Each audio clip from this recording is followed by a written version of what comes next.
The chains bit into Lyra's wrists as the crowd roared for the next lot, and she understood, without a single word spoken to her, that her life was about to be sold to the highest bidder.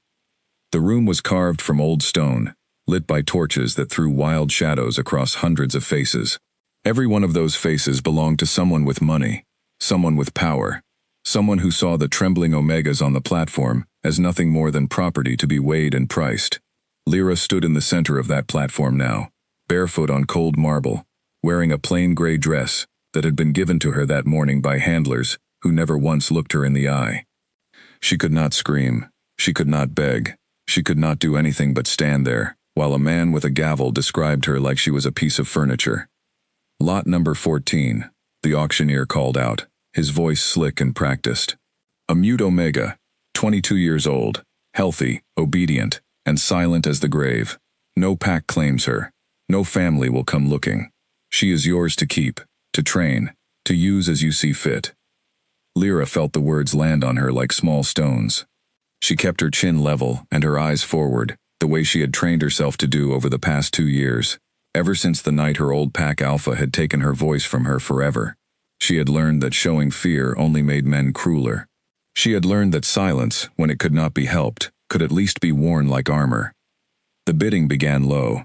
A merchant from the eastern trade roads offered a few gold coins, more interested in the strength of her back for labor than anything else.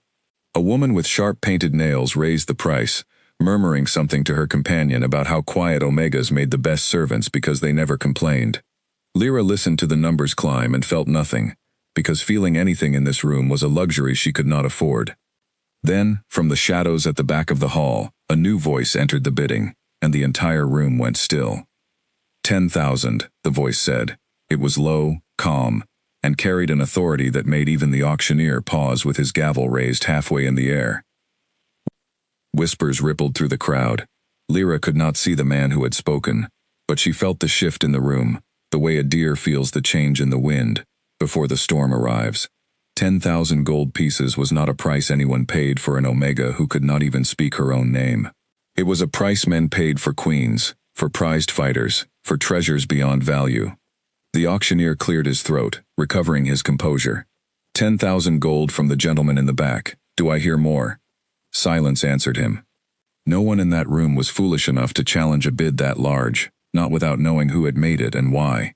Lyra finally allowed herself to search the crowd, her eyes scanning past the merchants and traders until she found him. He stood near the doorway, tall and broad-shouldered, dressed in a dark traveling cloak that hid most of his features. But even from this distance, she could see the way he held himself, the quiet stillness of someone who was used to being obeyed, without ever having to raise his voice. He did not look at the other lots on the platform. He looked only at her, and there was something in his gaze that Lyra had never seen directed at her before. Not pity, not hunger, something closer to recognition, as if he had been searching for her his entire life, and had finally found her in the last place he ever expected to look. Sold, the auctioneer declared, striking his gavel against the podium. Lot 14, sold to the gentleman for 10,000 gold. The crowd erupted into murmurs and speculation, but Lyra barely heard them. Her heart pounded against her ribs as 2 handlers stepped forward to unchain her from the platform and lead her toward the man who had just purchased her like a prized animal at market.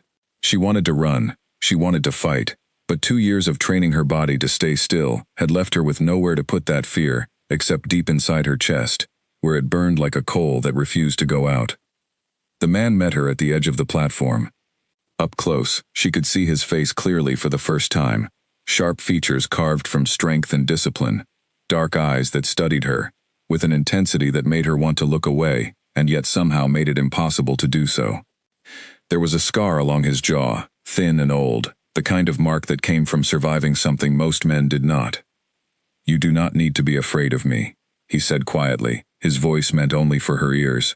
"I am not going to hurt you." Lyra did not believe him. She had heard promises like that before, whispered in the dark by men who broke them within the hour. But there was something different in the way he said it, something that did not ask for her trust but simply offered a fact, the way one might state that the sky was gray, or that winter was coming. He reached out slowly, giving her every chance to pull away, and unlocked the manacles around her wrists with a small key he produced from beneath his cloak. The metal fell away, and for the first time in what felt like forever, Lyra could move her hands freely. She rubbed at the raw skin beneath where the chains had been, and the man watched her do it with an expression she could not quite read, something between anger and sorrow, though none of it seemed directed at her. "My name is Draven," he told her. "I know you cannot tell me yours, but I read the record before I came here. Lyra, it suits you." She stared at him, unable to hide her surprise. No one had used her name in longer than she could remember. In her old pack, after the punishment that took her voice, she had simply become the Mute One, a title that stripped away everything she had once been. Hearing her actual name spoken with such care nearly undid the composure she had spent 2 years building. Draven extended his hand toward her, not to grab her, not to pull her along, but simply offering it, the choice entirely hers whether to take it. Around them, the auction hall continued its business, other Omegas being sold to other bidders, other lives being decided by the weight of gold. But in this small space between them, Draven waited with a patience that seemed almost impossible for a man who had just paid a king's ransom to own her. Lyra looked down at his open hand for a long moment. Every instinct told her this was another trap, another cage dressed up as kindness. But something in his eyes, something steady and unwavering, made her wonder if perhaps this cage might be different from the last. She placed her hand in his. The moment their skin touched, Draven's entire body went rigid, and Lyra felt it too, a strange warmth that spread up her arm and settled somewhere deep in her chest, a feeling she had no words to describe even if she still had a voice to describe it with. His eyes widened slightly, and for just a second, the careful control he wore like a second skin slipped, revealing something raw and startled underneath. He recovered quickly, tucking whatever he was feeling back behind his composed expression, but Lyra had seen it, and she knew he had felt it too. Whatever had just passed between them was not something either of them had expected. "Come," Draven said, his voice rougher than before. "We are leaving this place." He led her out through a side door, away from the main crowd, his hand still wrapped gently around hers, as though he was afraid that letting go might mean losing her entirely.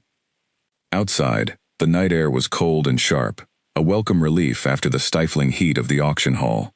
A carriage waited at the curb, black and unmarked, with 2 guards standing at attention beside it.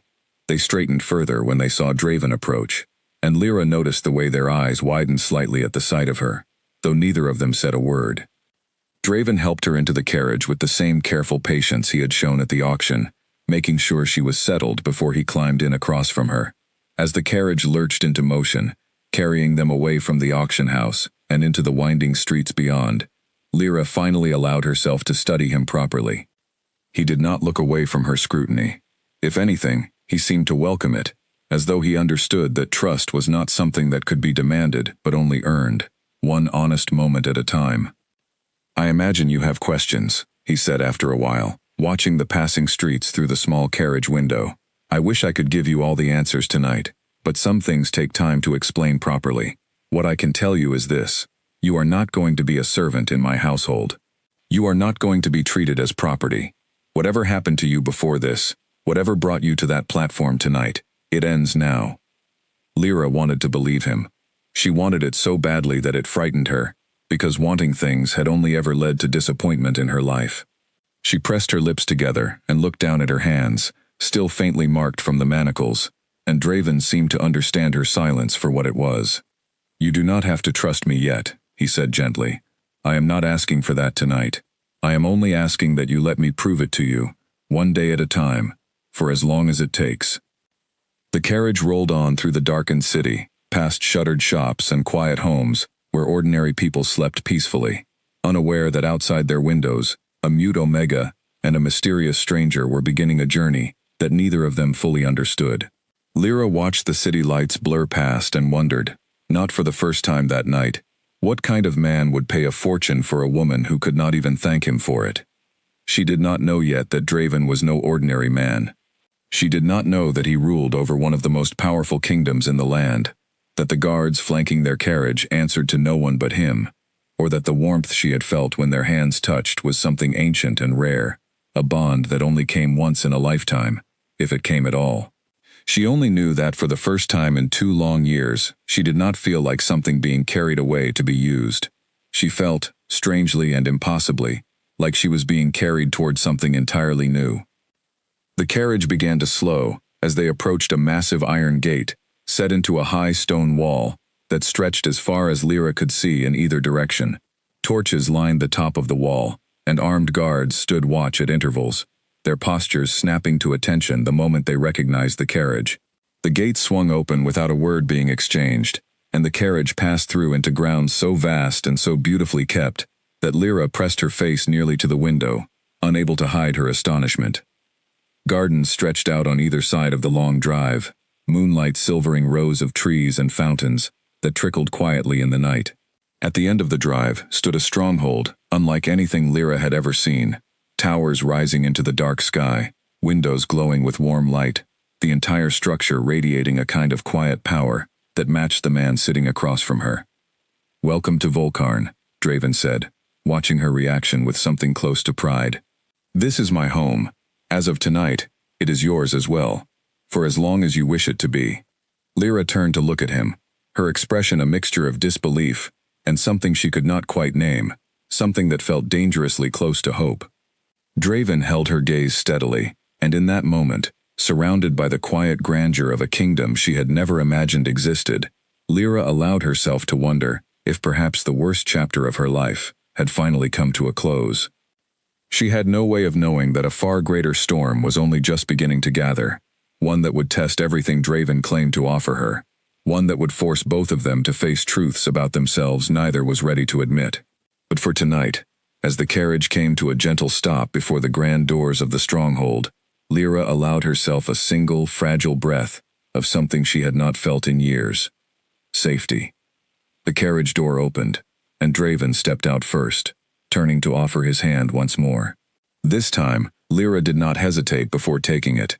As she stepped down onto the stone drive, staring up at the towering stronghold that was, impossibly, now her home, she felt the weight of the auction chains finally lift from her shoulders, replaced by something far heavier and far more uncertain. A new life, a new chance, and a man beside her whose eyes held secrets she was only beginning to understand. Behind them, the great iron gates closed with a heavy, final sound, sealing away the world that had tried to break her. Ahead of them, the doors of the stronghold opened wide, spilling golden light across the stone steps, and for the first time in longer than she could remember, Lyra walked forward instead of being dragged. She did not know what waited for her inside those walls. She did not know that the Pack Council would rage against her presence, that enemies beyond the gates would soon circle at the scent of weakness, or that the bond forming quietly between her and the king who had bought her freedom would one day be tested by fire and blood. She knew only that Draven walked beside her, matching his pace to hers, patient and steady, and that for tonight, that was enough. The doors closed behind them, and the first chapter of Lyra's new life began. Inside the stronghold, the air smelled of cedar and fire smoke, warm and rich compared to the cold stone of the auction hall Lyra had left behind. Servants moved quietly through the halls, some pausing to bow their heads as Draven passed, though their eyes lingered on Lyra with open curiosity. She kept close to his side, unsure of what was expected of her, unsure of anything in this strange new place that already felt too large, too grand, too impossible to be real. Draven led her up a wide staircase and down a corridor lined with tall windows that looked out over the moonlit gardens. At the end of the hall, he stopped before a set of carved wooden doors and pushed them open, revealing a chamber that made Lyra's breath catch in her throat.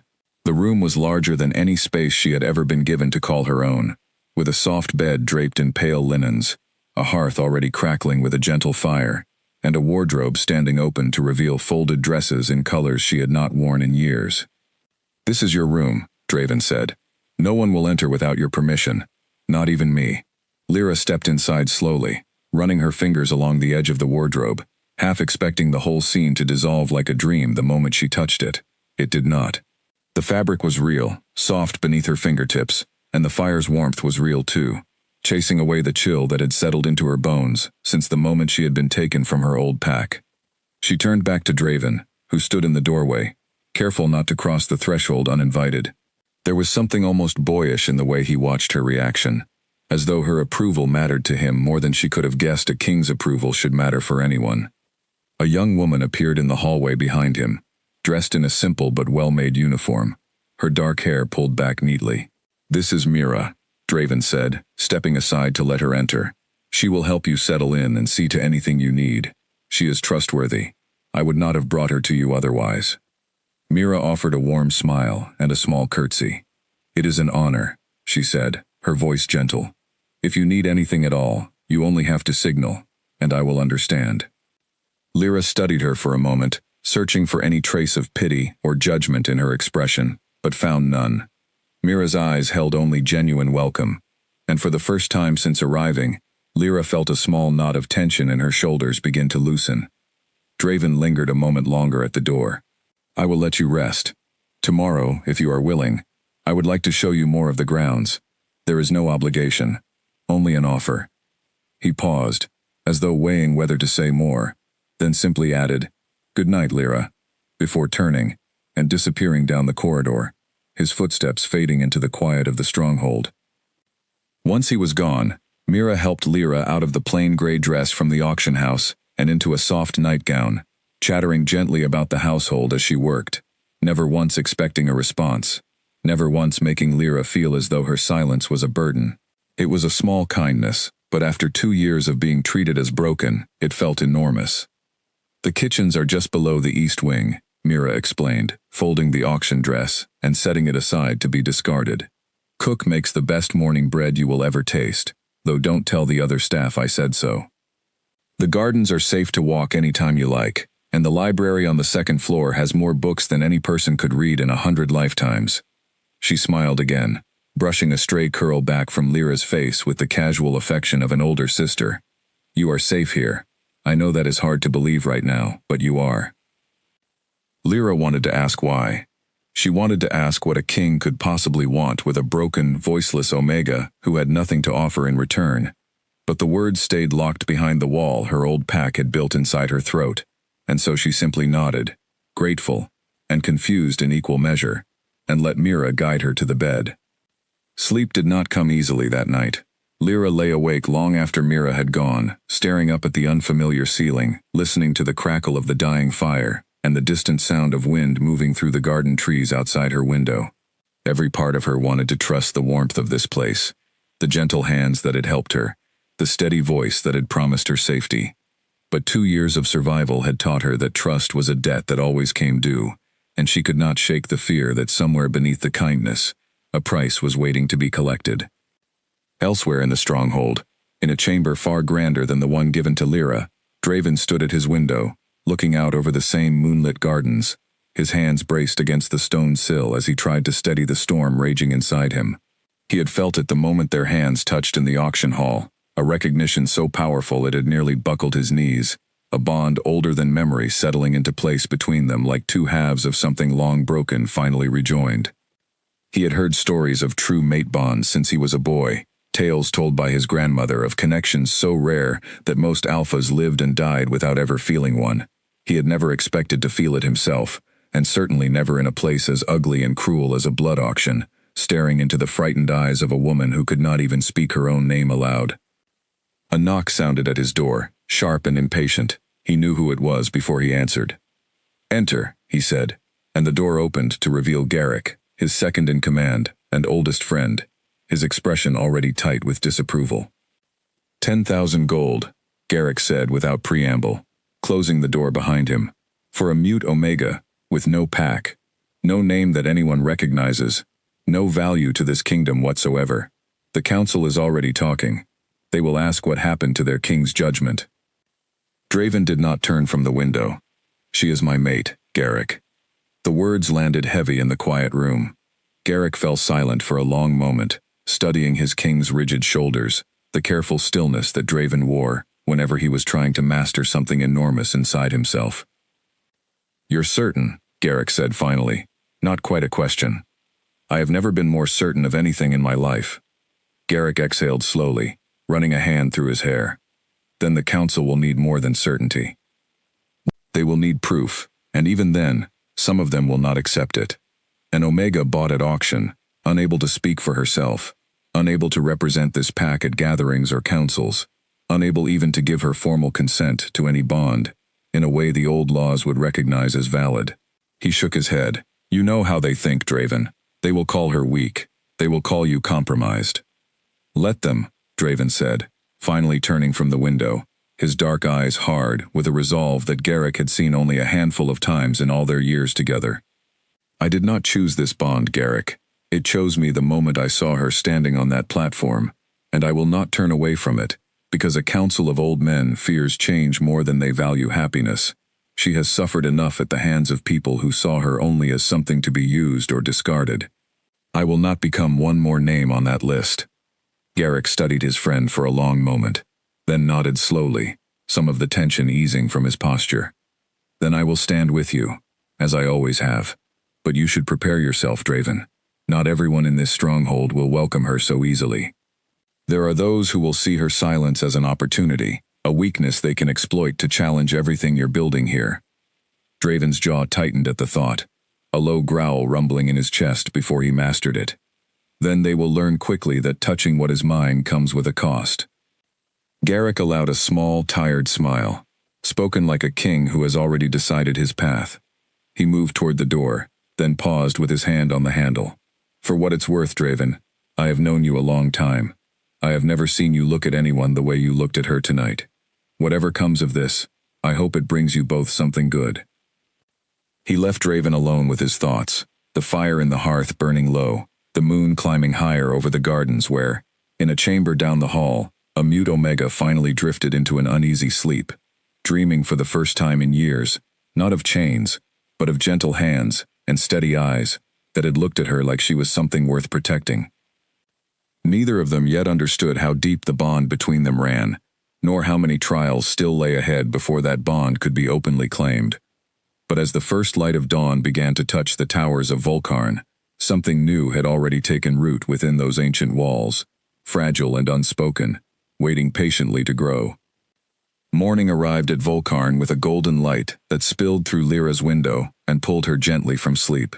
For a moment, disoriented, she forgot where she was, her body still braced for the cold floor of her old pack's holding cell.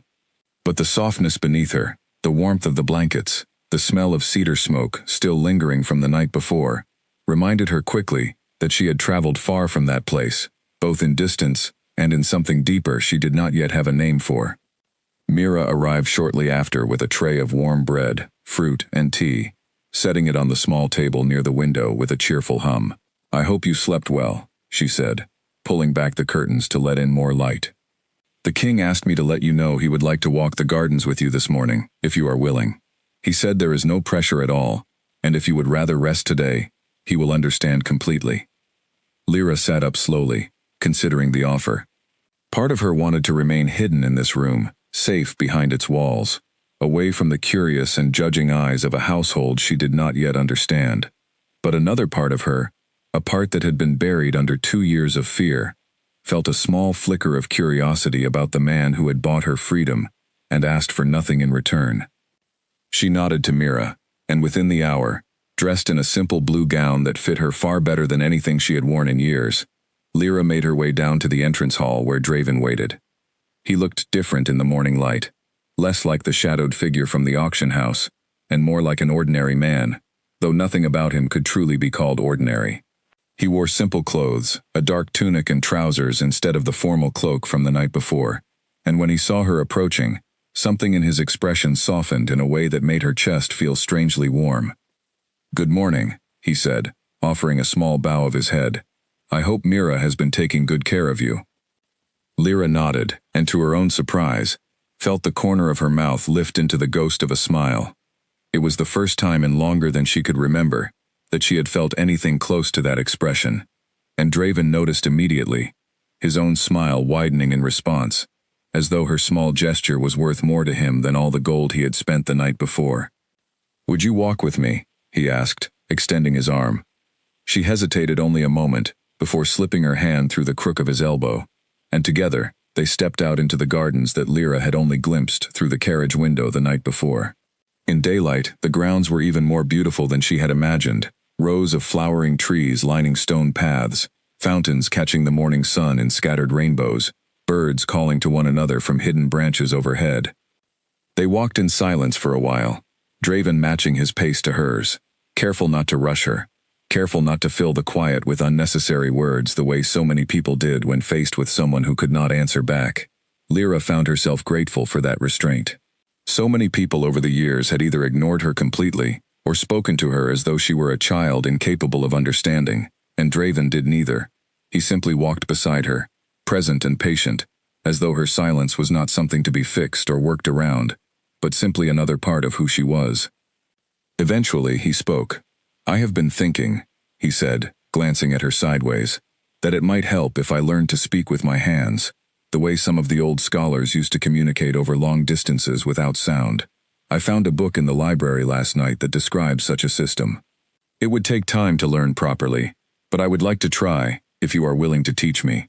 Lyra stopped walking, staring up at him in open astonishment. No one, not once in the 2 years since she had lost her voice, had ever offered to learn a new way to understand her, instead of expecting her to somehow overcome her silence to fit into their world. She felt something crack open in her chest, a wall she had built so carefully, starting to show its first small fracture. She nodded, quickly and eagerly, and Draven's answering smile was so genuine, so unguarded, that it took her breath away more thoroughly than anything else had since she arrived. They spent the rest of that morning in the garden, Draven producing a small worn book from inside his tunic, its pages filled with hand-drawn symbols representing letters and common words. He read the instructions aloud, fumbling through his first attempts at forming the shapes with his large hands, and Lyra found herself laughing silently, her shoulders shaking with an amusement she had not felt in years, as he mixed up the symbol for water with the symbol for stone. "I am clearly going to need more practice," he admitted, shaking his head ruefully at his own clumsiness. "You will have to be patient with me." Lyra signed back, slowly and simply, using gestures of her own that she had developed over her years of silence, a language born from necessity rather than any book.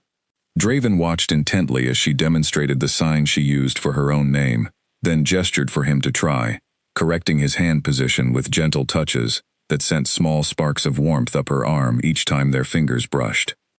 By midday, they had developed a small vocabulary between them, a patchwork blend of the old book's symbols and Lyra's own invented gestures, enough for simple exchanges about hunger, comfort, and the passing beauty of the gardens around them. It was not perfect, it was not fast, but it was a bridge, however narrow, across the silence that had isolated Lyra for so long, and she found herself, for the first time in years, wanting to build more of it. Their peaceful morning was interrupted by the arrival of Garrick, who approached with visible reluctance, clearly unwilling to disturb the scene before him, but equally unable to avoid the matter that had brought him there. "Forgive the interruption," he said, bowing slightly to Lyra before addressing Draven. "The council has requested an audience. They are asking about the events of last night." Draven's expression shifted, the warmth of the morning giving way to something more guarded, more kingly. He turned to Lyra, his voice gentle, despite the tension now evident in his shoulders. "I have to attend to this.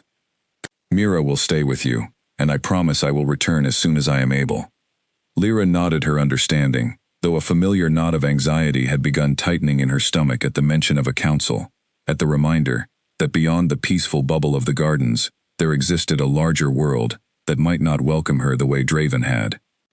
She watched him walk away toward the stronghold, his broad shoulders squared with the weight of whatever conversation awaited him, and she found herself hoping, with an intensity that surprised her, that he would return to her unchanged, still the same patient man who had spent his morning fumbling through hand signs just to give her a voice. Inside the council chamber, a long room dominated by a heavy wooden table and walls lined with the portraits of past Volcarn rulers, Draven found 6 of his most senior advisors already seated, their expressions ranging from cautious neutrality to open disapproval. At the head of the opposition sat Elder Vasha, an aging beta who had served 3 generations of Ashcroft kings and had never once hesitated to speak her mind, regardless of who sat upon the throne. 10,000 gold, Vasha said, without preamble, as Draven took his seat. "For an Omega who cannot speak, cannot represent this pack in negotiations, cannot even properly consent to a mating bond under the old laws that require verbal affirmation. Tell us, Your Majesty, what exactly you intend to do with her." "She is my mate," Draven said simply, unwilling to dress the truth in softer language for their comfort. "The bond formed the moment I touched her hand. You know as well as I do that such things cannot be manufactured or mistaken." A murmur passed through the gathered elders, some exchanging skeptical glances, others simply frowning in thought. A younger councilman named Fenwick, more sympathetic to Draven than most of his older colleagues, leaned forward slightly. "Even if the bond is genuine, Your Majesty, the council's concerns remain valid. A queen who cannot speak, cannot fulfill the ceremonial duties expected of her role. She cannot address the pack at gatherings, cannot negotiate with visiting delegations, cannot perform the verbal oaths required at formal bonding ceremonies." "Then we will find new ways," Draven said, his voice steady, despite the growing frustration building beneath his calm exterior. "Traditions exist to serve this pack, not to imprison it. If our current customs cannot accommodate a queen who communicates differently than her predecessors, then it is the customs that must adapt, not the woman I intend to honor as my mate." Vasha's expression hardened further. "And if the surrounding kingdoms see this as weakness?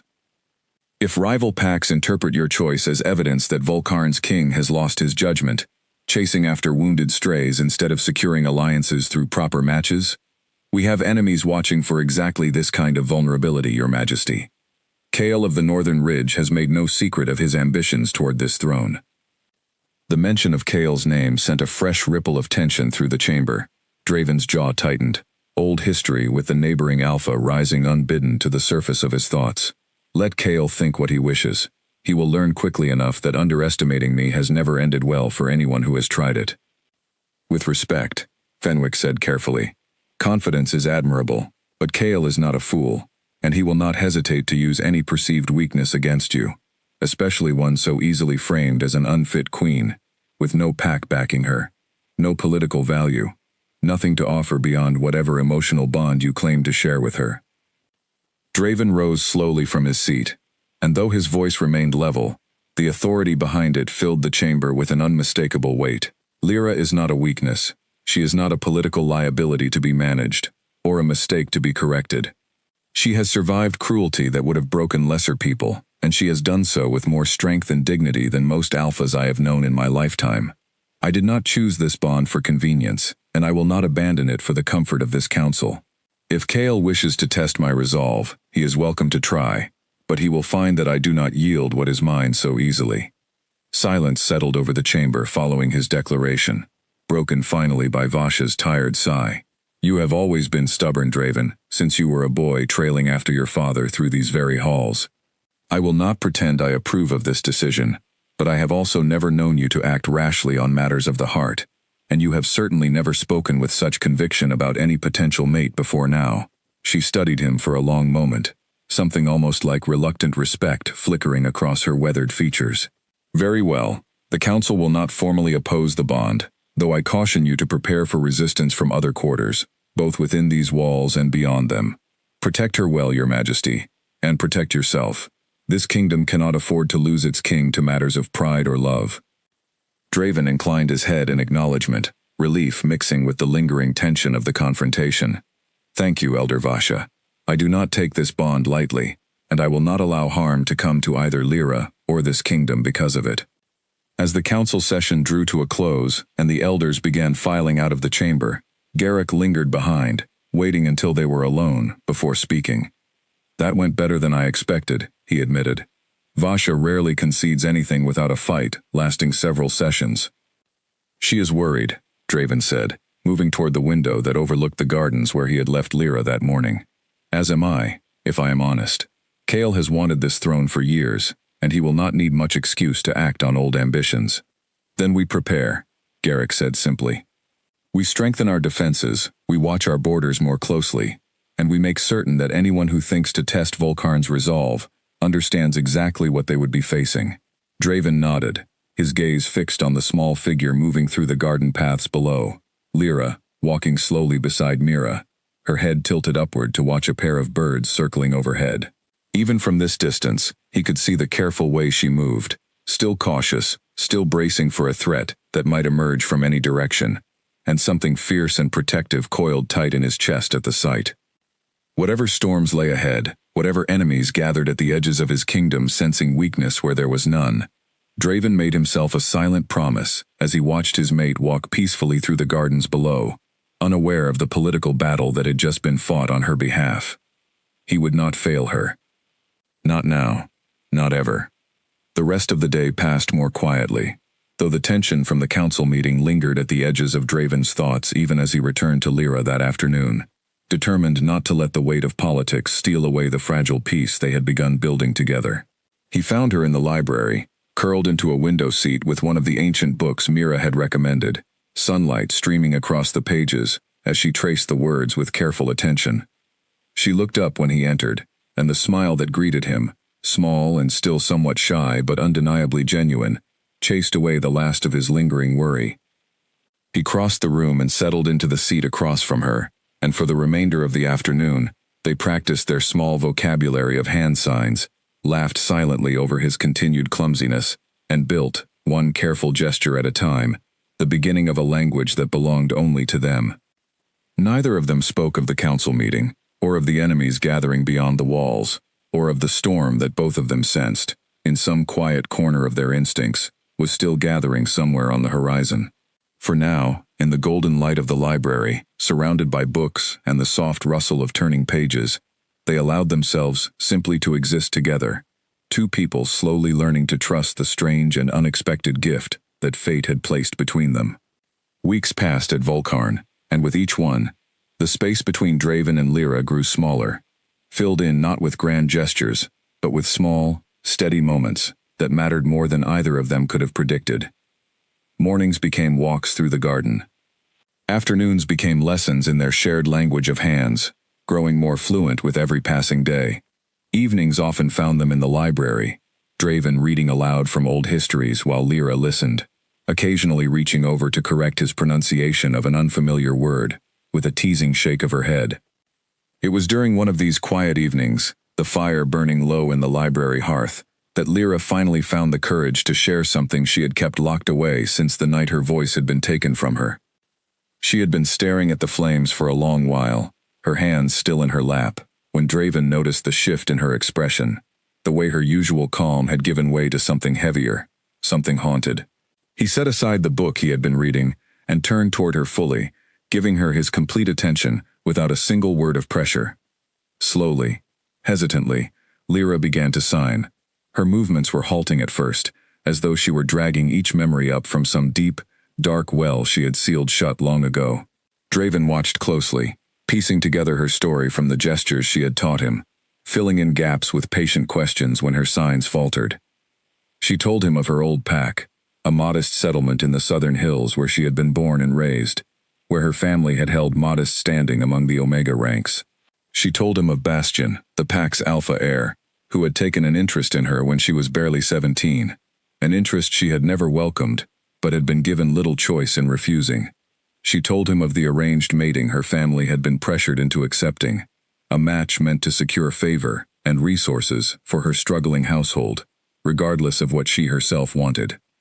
And she told him, with trembling hands and eyes bright with unshed tears, of the night she had finally refused, standing before the entire pack council and declaring that she would not be mated against her will, that she deserved the same choice in her own life that every other member of the pack was afforded.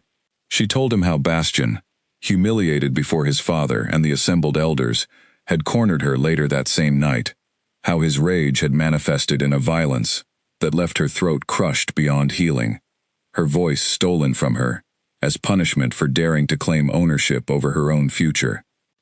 Draven's hands had curled into fists somewhere during the telling, a low growl building in his chest that he struggled to contain, not directed at her, but at the memory of a man who had dared to harm someone so precious in such an unforgivable way.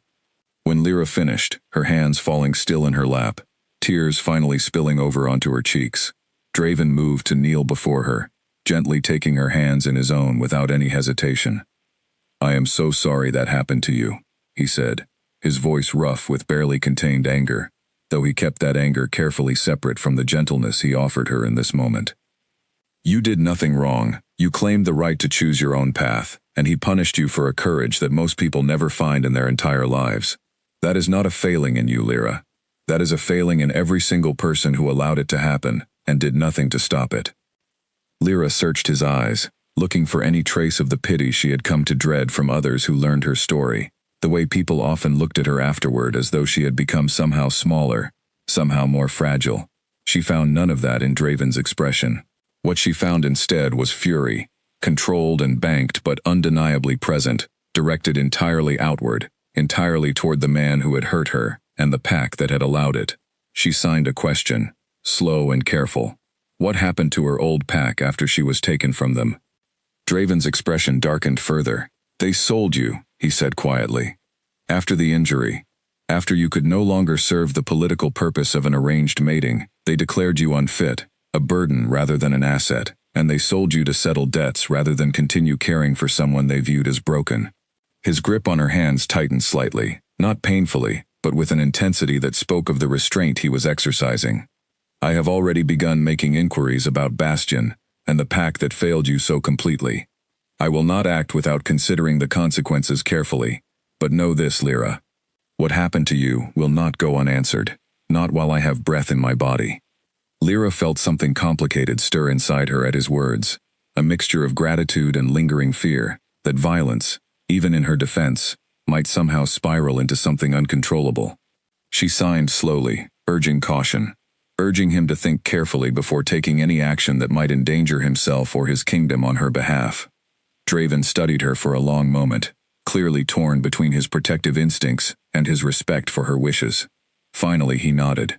I will be careful, he promised. I will not act rashly. But I need you to understand that I cannot simply pretend this does not matter to me. What was done to you matters. You matter, Lyra, more than I think you have ever allowed yourself to believe. She lowered her eyes, overwhelmed by the sincerity in his voice, by the steady conviction that had not wavered once throughout her difficult confession. When she looked back up at him, she found him still watching her with the same patient warmth that had characterized every interaction between them since that first night at the auction house. There is something else I need to tell you, Draven said, his tone shifting slightly, becoming more careful, more measured. Something about what happened between us that night, when we first touched. Lyra tilted her head, curious, and he continued, choosing his words carefully. Among our people, there exists a bond, called a true mating bond. It is rare, rarer than most alphas or omegas will ever experience in their lifetimes. It forms instantly, the moment two people meant for each other make contact, and it cannot be manufactured or forced. It simply is, recognized by instinct rather than choice. He paused, watching her expression carefully for any sign of alarm. That is what happened between us in the auction hall, Lyra.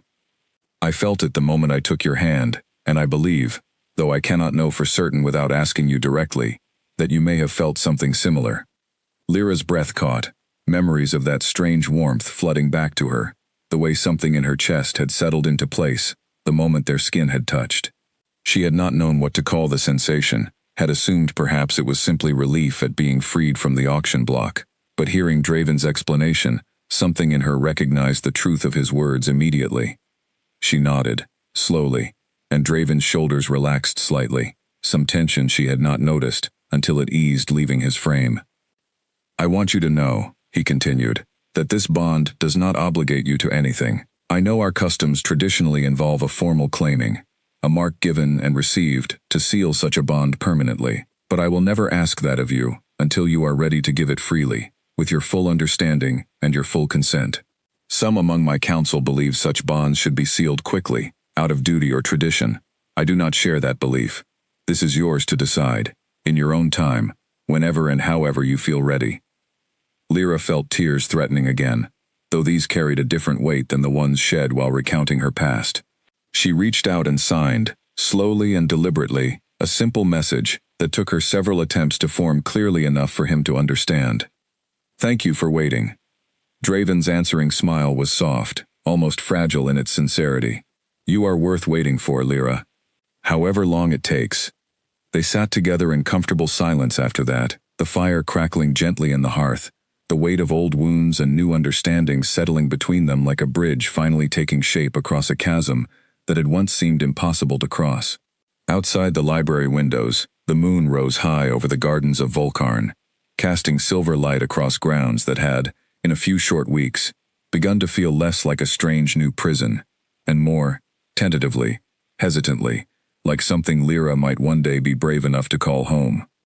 But even as that fragile peace settled over the library that evening, far beyond the walls of Volcarn, in a stronghold carved into the cliffs of the northern ridge, another set of plans was already being set into motion, plans that cared nothing for the delicate bond growing between a king and his silent queen, plans that saw only opportunity in whispered rumors of a throne, grown vulnerable through matters of the heart.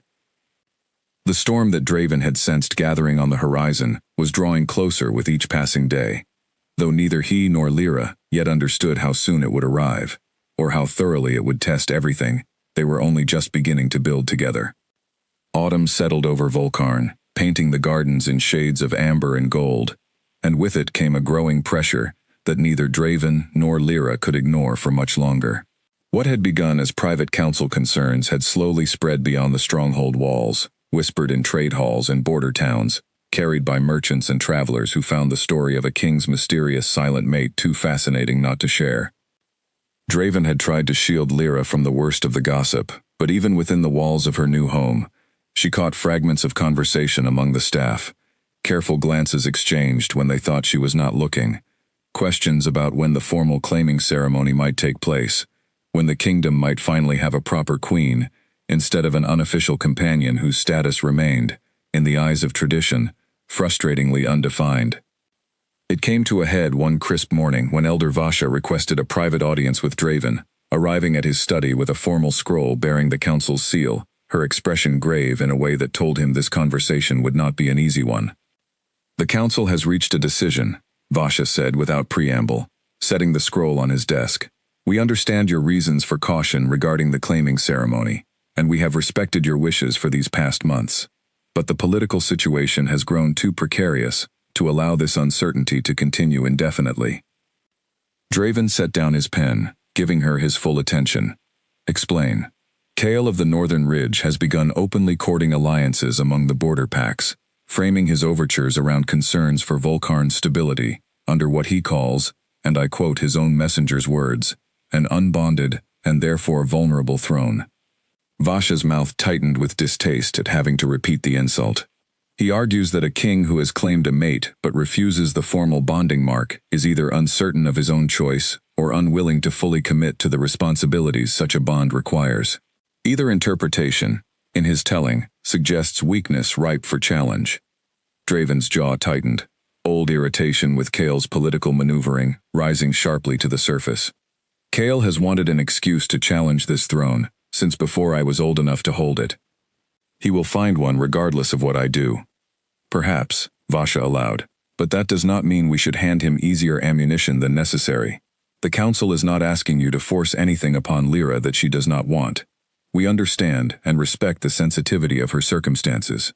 But we are asking you to consider, seriously and soon, whether the bond you have already formed might be formalized in a way that removes this particular vulnerability from Kael's arsenal." Draven sat back in his chair, the weight of the council's concerns settling heavily across his shoulders.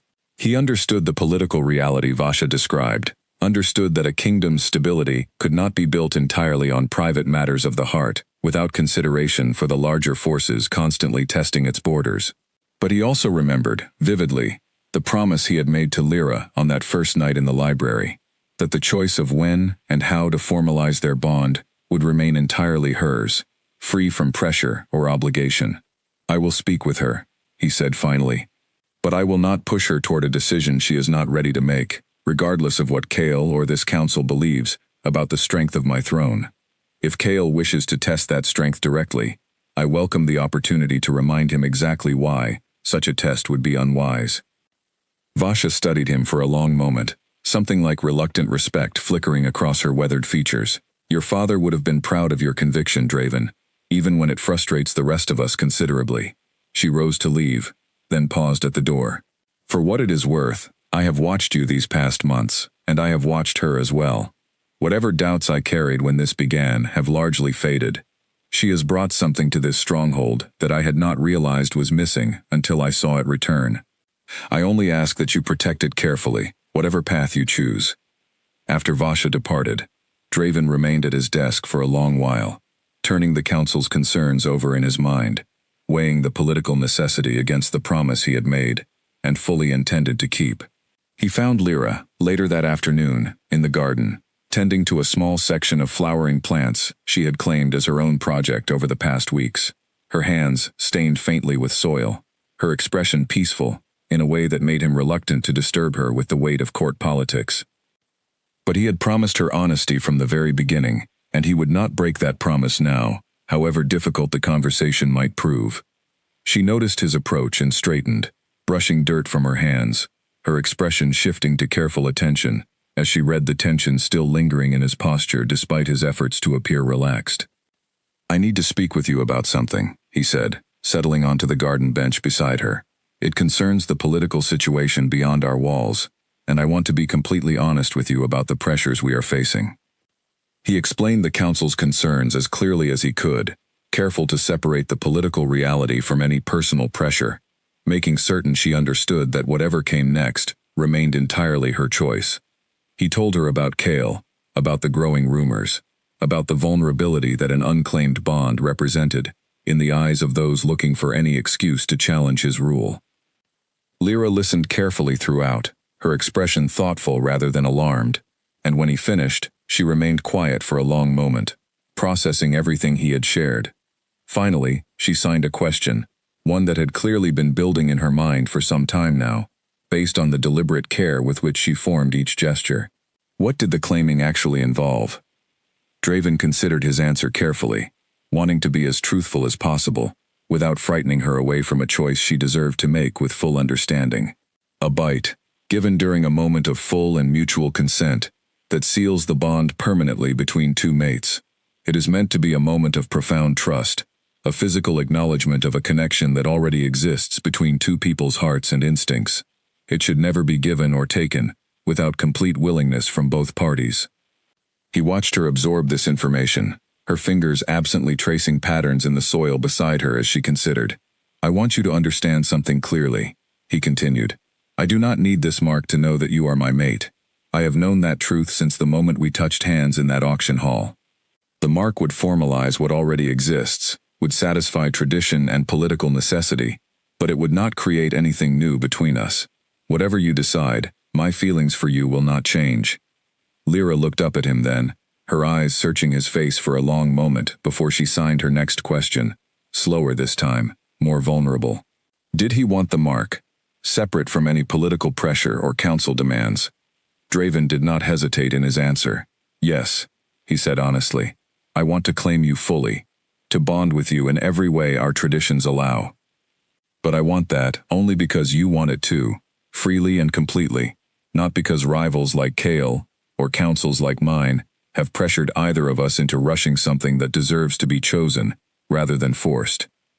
Something shifted in Lyra's expression, a softening that Draven had come to recognize over their weeks together, as trust settling more deeply into place. She reached out and took his hand, her fingers lacing through his with a confidence that would have seemed impossible on that first frightened night at the auction house. She signed slowly, carefully, wanting to make certain he understood her meaning completely.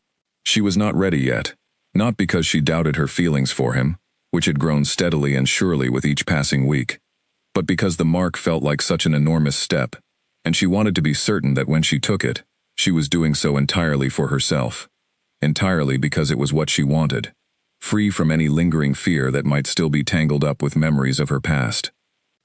Draven nodded, understanding completely, relief evident in the way his shoulders relaxed. "Then we wait," he said simply. "However long you need, I will handle the council, and I will handle Kale, whatever form his challenge eventually takes. You focus only on what you need to feel ready, and trust that I will protect this space for you to make that choice on your own terms." They sat together in the garden as the afternoon light softened toward evening, and Lyra found herself marveling, not for the first time, at the rare gift she had been given in this man, who had bought her freedom at auction, and had spent every day since proving that freedom meant something real, something that extended even to matters as significant as their own bonding. But even as that quiet peace settled over the garden, Messengers were already riding hard toward the northern ridge, carrying word of Draven's continued refusal to formalize his claim, word that Chaol would receive with considerable interest, seeing in it exactly the opportunity he had been waiting for. The following weeks brought subtle shifts throughout Volcarn, small signs that the political tension building beyond the borders was beginning to press more insistently against the peaceful life Draven and Lyra had built together. Patrols along the northern border increased in frequency. Garrick spent more hours locked away in strategy meetings, his expression growing more guarded with each passing day, and rumors continued to spread, carried on the wind from trade routes and border towns, of Chaol's growing boldness, his increasingly open criticism of Volcarn's supposedly weakened throne. Lyra noticed these changes, though Draven continued to shield her from the worst of the details, unwilling to burden her with fears that might disturb the careful progress she was making, both in reclaiming her sense of safety and in the slow, patient work of learning to trust fully in the bond growing between them. One evening, as they sat together in the library, working through an increasingly complex vocabulary of hand signs, Lyra noticed Draven's attention drifting, his eyes occasionally flicking toward the window, his responses growing slightly delayed as some distant worry pulled at his thoughts. She reached over and touched his arm gently, drawing his attention back to her, and signed a simple question. What was troubling him? Draven hesitated, torn between his instinct to protect her from difficult truths and his promise to maintain honesty between them. Finally, he sighed, some of his careful composure slipping. Chaol has grown bolder, he admitted. Garrick's scouts report increased activity along the northern border, movements that suggest he may be preparing for something more direct than simple political maneuvering. I do not yet know what he intends, but I would be lying if I said I was not concerned. Lyra's expression shifted, worry evident in the careful stillness that settled over her features. She signed a question that made Draven's chest tighten with a complicated mixture of guilt and gratitude. Was this danger connected to her? To his continued refusal to claim the bonding mark? He wanted to reassure her immediately, to tell her that none of this was her fault, but he also refused to lie to her, even to spare her feelings. The political situation is complicated, he said carefully. Chaol has wanted an excuse to challenge Volcarn for years, long before either of us met. But yes, our unclaimed bond has given him a convenient narrative to build support around, a way to frame his ambitions as concern for this kingdom's stability, rather than naked opportunism. Lyra's hands trembled slightly as she processed this information, old fears resurfacing, despite the months of safety she had experienced within Volcarn's walls. She had come here believing she had finally escaped the consequences of other people's choices, only to discover that her presence, however unintentionally, had become a piece on a political board she had never asked to play. Draven noticed her distress immediately and moved closer, taking both her hands in his own, with a gentleness that belied the fierce protectiveness burning beneath his calm exterior. "Listen to me," he said firmly. "None of this is your burden to carry. Chaol's ambitions existed long before you arrived, and they will exist regardless of what choice you eventually make about our bond. I refuse to let you believe, even for a moment, that you are somehow responsible for the actions of a man determined to seize power through any means available to him." Lyra searched his eyes, looking for any trace of resentment or regret, finding instead only the same steady conviction that had characterized every interaction between them since that first night. Slowly, some of the tension eased from her shoulders, though the worry did not disappear entirely.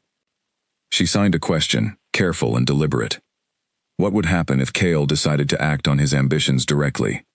Draven's expression hardened slightly, the protective fierceness in his eyes sharpening into something more resolute. Then he will learn, thoroughly and permanently, why challenging Volcarn has always been a mistake for those who underestimate what this kingdom is willing to defend.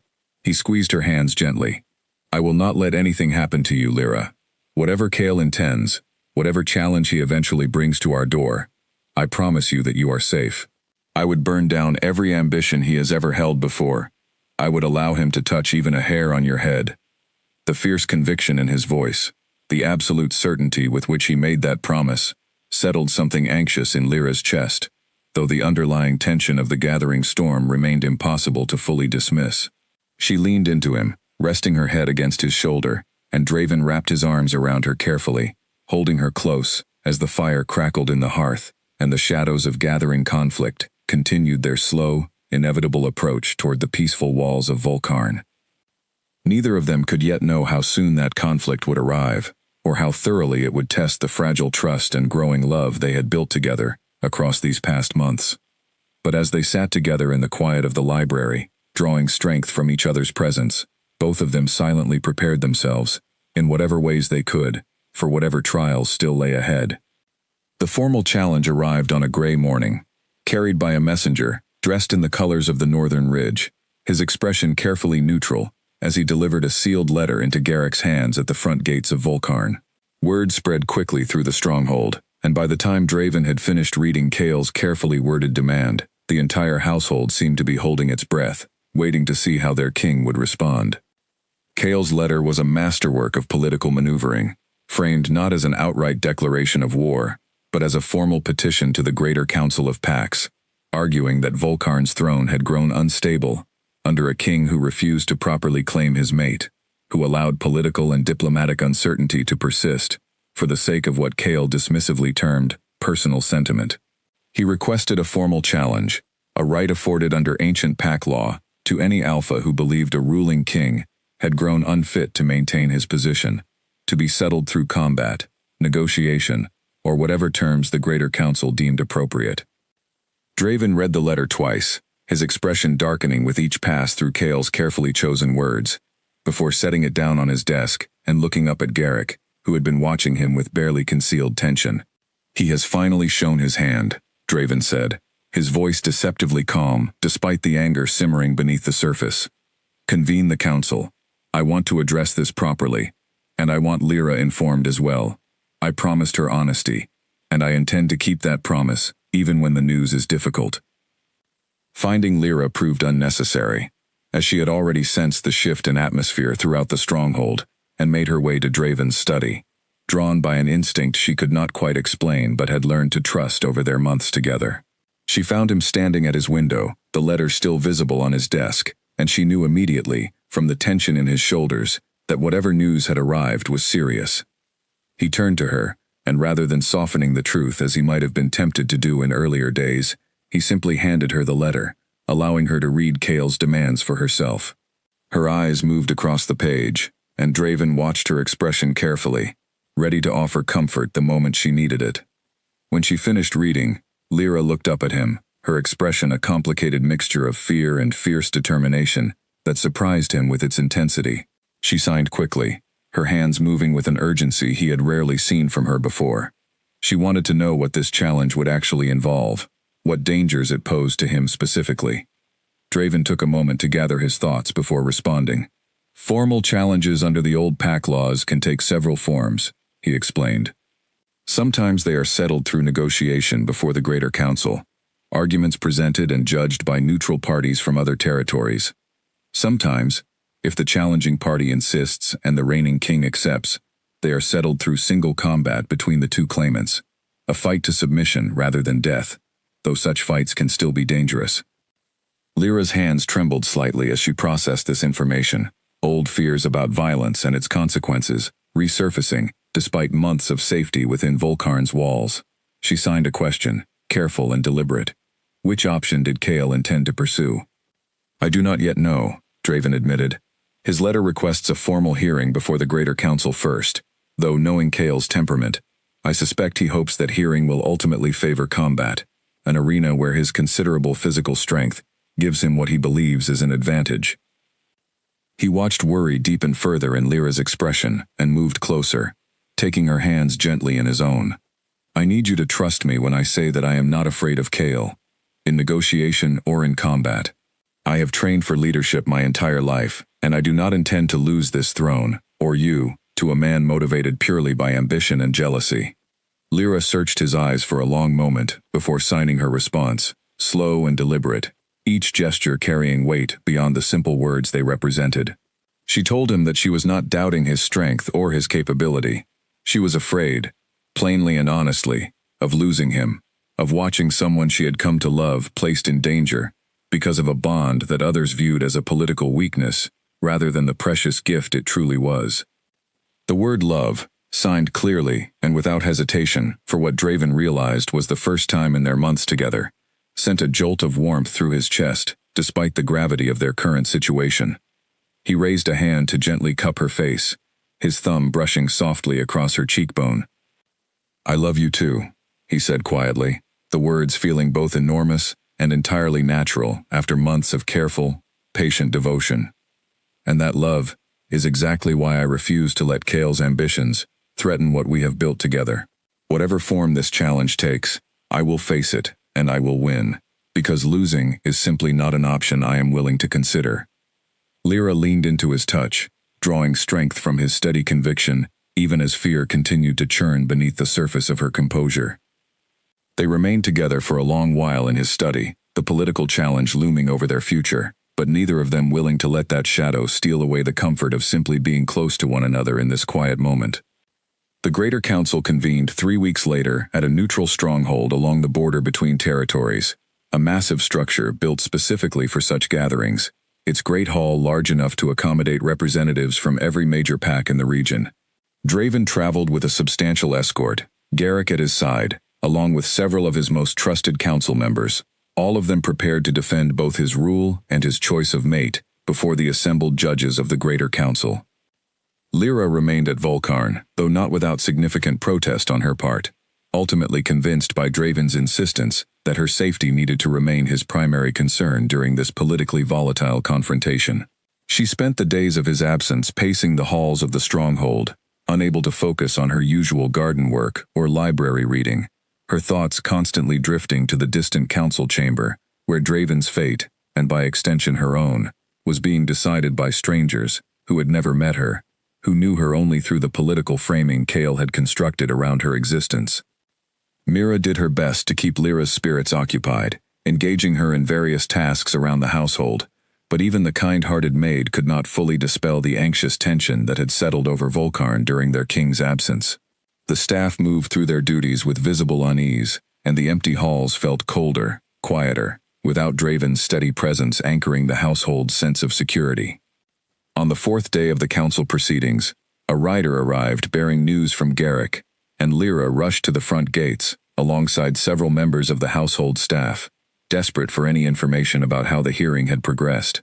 The messenger, dusty from hard travel, delivered his report directly to Elder Vasha, who had remained at Volcarn to oversee household matters during Draven's absence. The news, relayed quickly to Lyra through Vasha's careful explanation, was cautiously encouraging. The Greater Council had listened to arguments from both sides, and while Cale had presented his case with considerable political skill, framing Volcarn's throne as vulnerable and its king as compromised by sentiment, Draven had countered with equal skill, presenting evidence of the kingdom's continued stability, strong borders, prosperous trade, and a functioning council that had voiced no formal opposition to his chosen mate.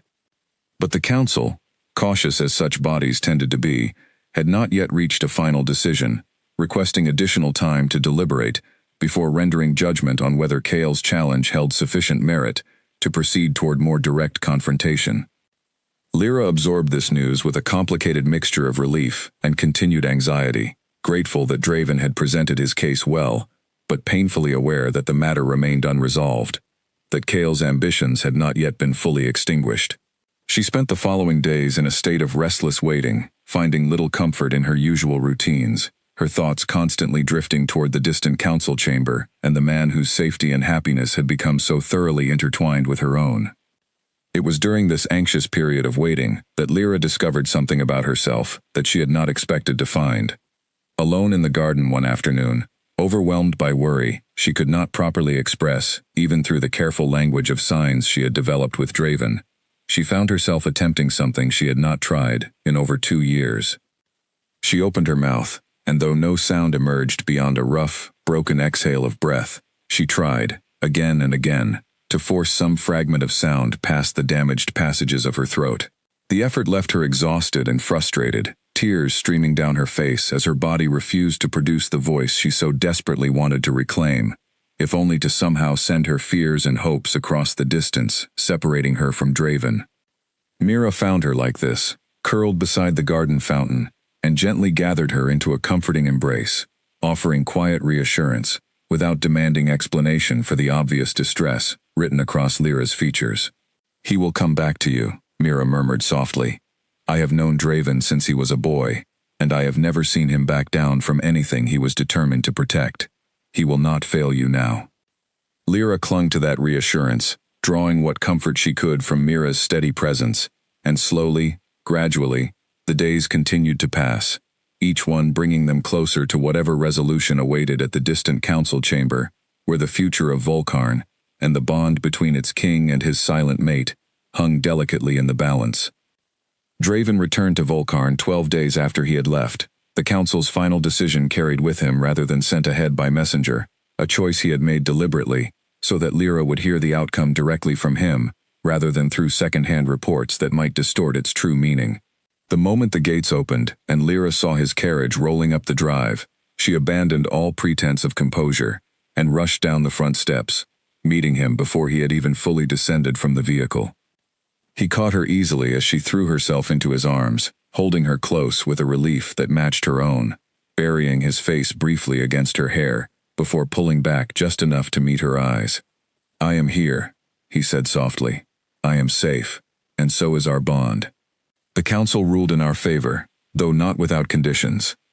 Lyra pulled back slightly, searching his face for more details, and Draven guided her inside, away from the curious eyes of the assembled staff, before explaining fully what had transpired during the lengthy proceedings. The Greater Council, after extensive deliberation, had ultimately determined that Draven's rule showed no genuine signs of instability, that his kingdom continued to function effectively, regardless of the unformalized status of his mate bond. However, sensing the political tension that Kael's challenge had stirred throughout the region, the council had imposed a compromise, granting Draven a period of 3 months to formalize his bond through the traditional claiming ceremony, after which point, if the bond remained unsealed, Kael would be granted the right to pursue a more direct challenge without further council intervention. Lyra absorbed this news with a complicated mixture of relief and renewed pressure, understanding immediately what this compromise meant for the choice she had been given time to make freely. Draven noticed her expression shift and moved quickly to reassure her. "This changes nothing about my promise to you," he said firmly. 3 months is not an insignificant amount of time, and I will not pressure you to make this choice before you feel truly ready, regardless of what deadline the council has imposed. If it comes to it, I would rather face Kael in direct challenge than force you into a bond you are not prepared to accept. Lyra felt a surge of affection at his continued devotion to her comfort, even in the face of such significant political pressure, but she also recognized, with growing clarity, that her own feelings toward the bond had shifted considerably over these past months of patient courtship. She was no longer the frightened, uncertain woman who had first arrived at Volcarn, wary of every kindness, expecting betrayal around every corner.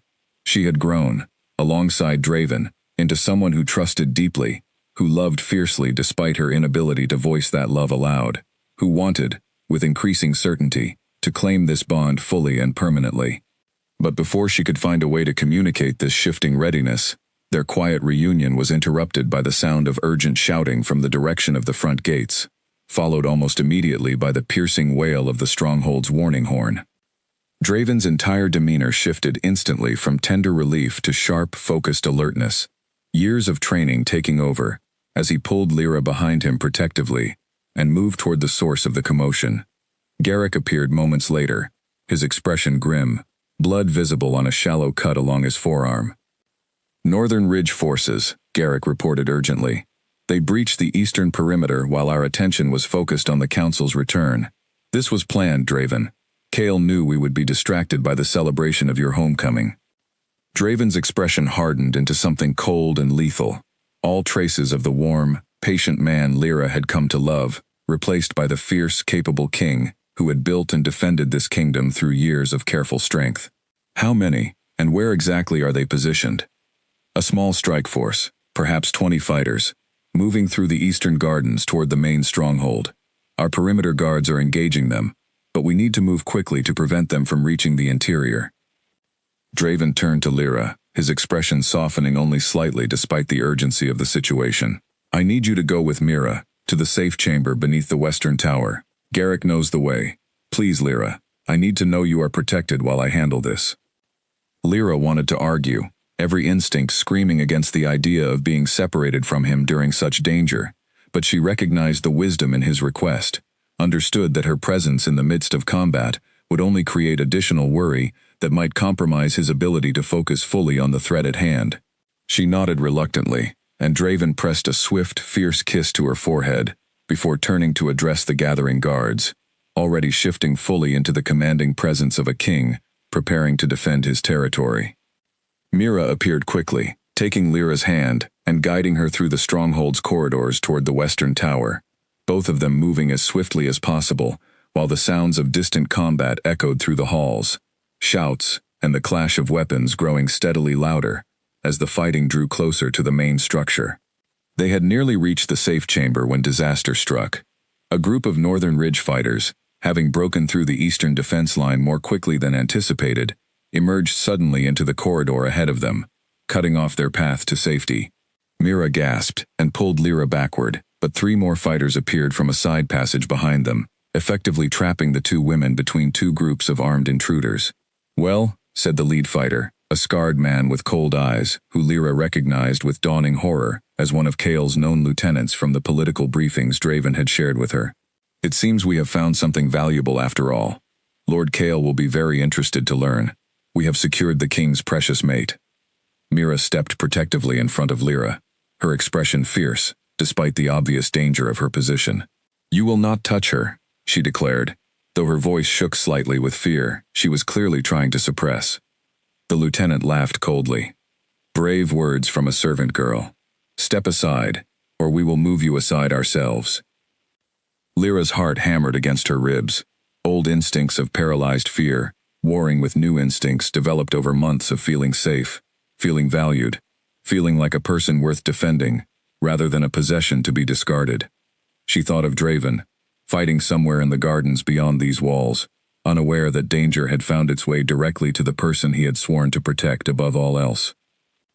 The lieutenant moved forward, reaching to grab Mira's arm and shove her aside, and something inside Lyra, some deep well of protective fury that she had never before had cause to access, surged upward with an intensity that overwhelmed the careful restraint she had maintained for over 2 years.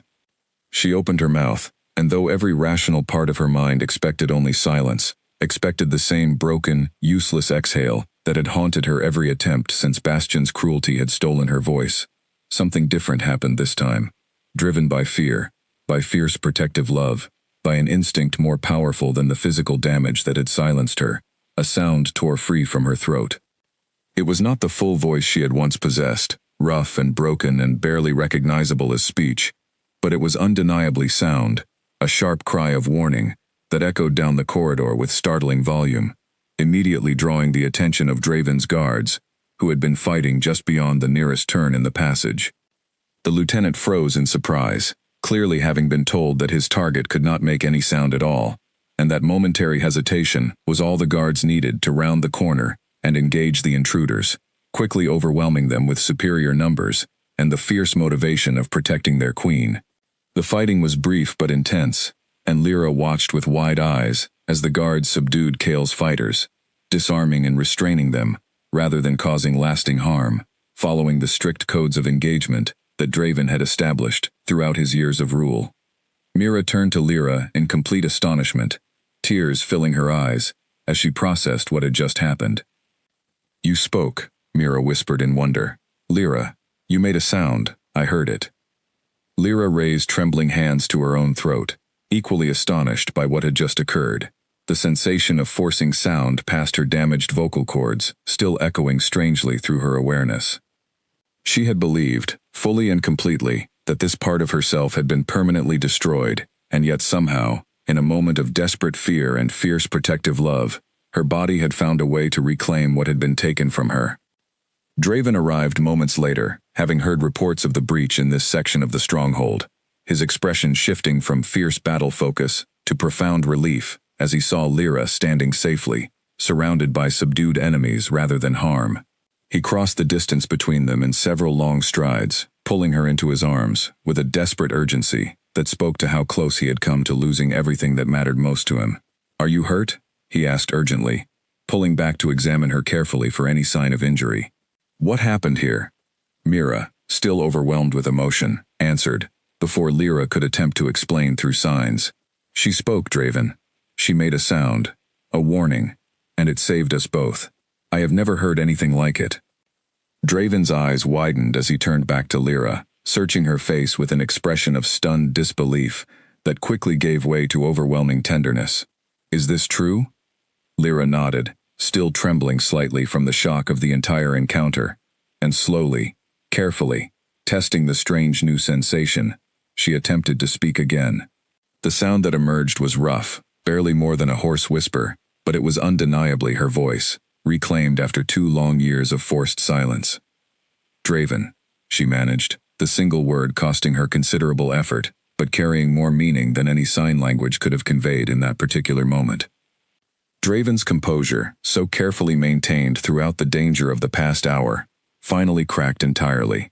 He pulled her close again, his own eyes bright with unshed tears, as he pressed a gentle kiss to her forehead, her temple, finally her lips, overwhelmed by the miracle of hearing her voice for the first time since they had met.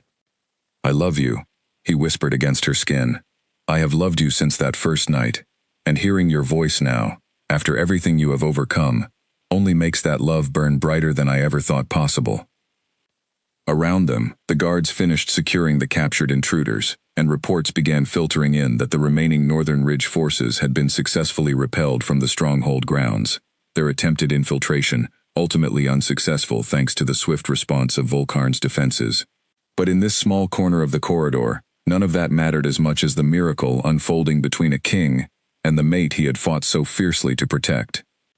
Lyra, her voice still rough and unfamiliar after years of silence, found herself smiling through her tears, understanding with sudden clarity that whatever trials still lay ahead, whatever challenges Kael might continue to pose, she had just proven to herself something far more important than any political victory.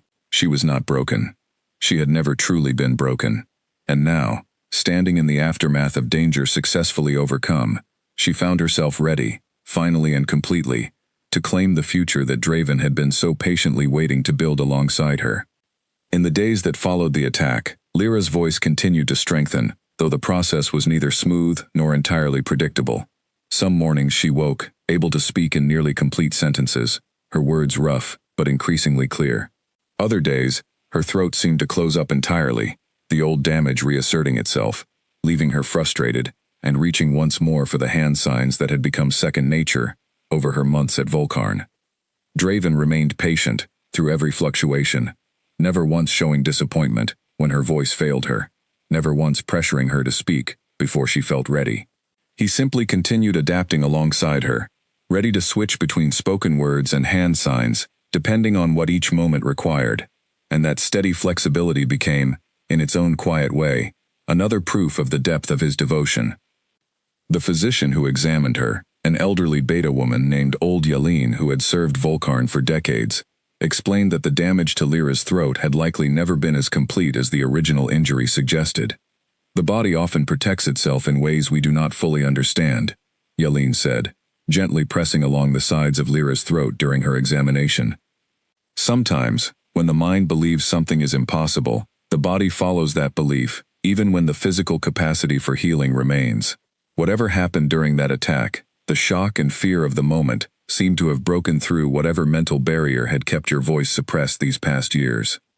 Lyra absorbed this explanation with cautious hope, and over the following weeks, she began working deliberately to strengthen and expand her recovering voice, practicing simple sounds and words during quiet moments in the garden, gradually building toward longer sentences as her confidence grew alongside her physical capability.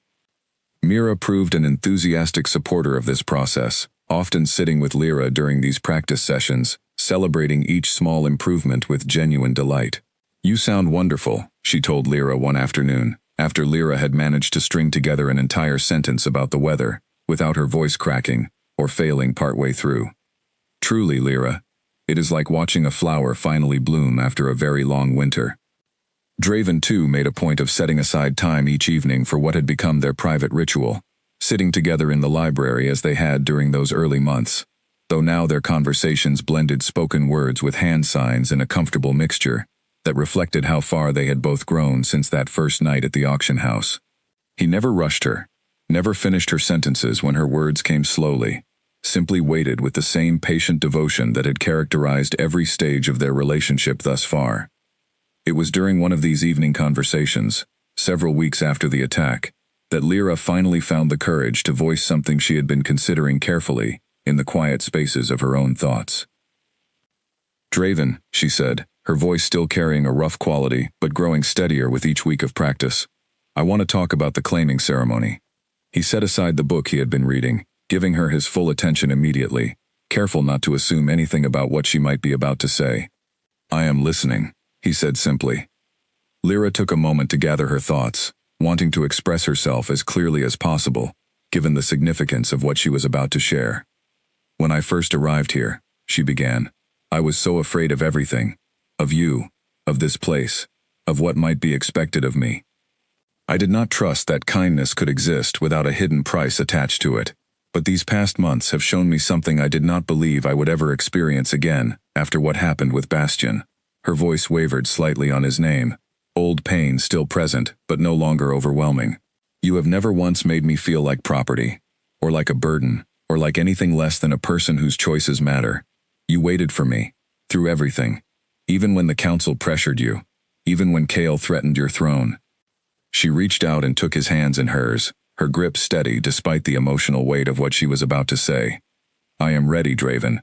Not because of the council's deadline, and not because I am afraid of what Kale might do if we wait longer. I am ready because I love you, completely and without reservation, and I want to claim this bond fully, on my own terms, because it is what my heart has been telling me for weeks now."